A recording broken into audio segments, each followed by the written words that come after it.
Hello दोस्तों, Egypt का pyramid 7 अजूबों में से एक है। 4500 साल पहले दुनिया भर में हजारों पिरामिड बनाए गए। भारत, चीन और मध्य एशिया का पिरामिड युद्ध में तबाह हो चुके, लेकिन इजिप्ट का पिरामिड अभी तक सुरक्षित है। इन पिरामिड को कैसे बनाया होगा अभी तक पहेली बना हुआ है। और सोचने की बात है, ना उस टाइम क्रेन था, ना बुलडोजर था, ना टेक्नोलॉजी था, फिर भी इतना ऊंचा पिरामिड कैसे बनाया होगा। इजिप्ट के the great pyramid of Giza, जिसे खुफू ने बनवाया था, इस पिरामिड को बनने में 20 साल लगे थे और इसमें लाखों मजदूर काम किए थे। इस पिरामिड का ऊंचाई 147 मीटर है और इसके नीचे का भाग 13 एकड़ में फैला हुआ है। इस पिरामिड को बनाने में जिस पत्थर का इस्तेमाल किया गया है उसका वजन 20 टन से लेकर 30 टन तक है और कुछ पत्थरों का वजन 45,000 किलो है। इस पिरामिड का वजन 6 मिलियन टन है, जबकि दुनिया के सबसे ऊंची बिल्डिंग बुर्ज खलीफा का वजन सिर्फ 5 लाख टन है। तो वो चलिए बताता हूँ पिरामिड क्यों बनाया गया था और कैसे बनाया होगा। पिरामिड पर कुछ लिखा हुआ था, जब उसको समझा तो पता चला उस टाइम के आदमी मरने के बाद की जिंदगी में विश्वास रखते थे।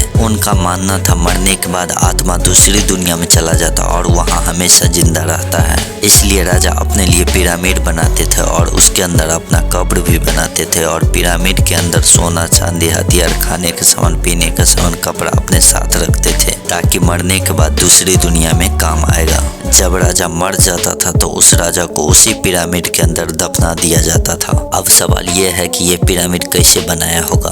बड़े बड़े जानकार लोगों का कहना है कि पत्थर को काटने के लिए कॉपर के टूल्स का इस्तेमाल करते थे और पत्थर को ले जाने के लिए रस्सियों का इस्तेमाल करते थे और घर्षण को कम करने के लिए रेत को गीला कर दिया था ताकि पत्थर को खींचने में आसानी हो और पत्थर को ऊपर चढ़ाने के लिए रैंप का इस्तेमाल किया होगा। लेकिन अभी तक फैक्ट जानकारी किसी के पास नहीं है। तो चलिए दोस्तों, आज के लिए बस इतना ही। अब मिलते हैं फिर अगले शानदार वीडियो में।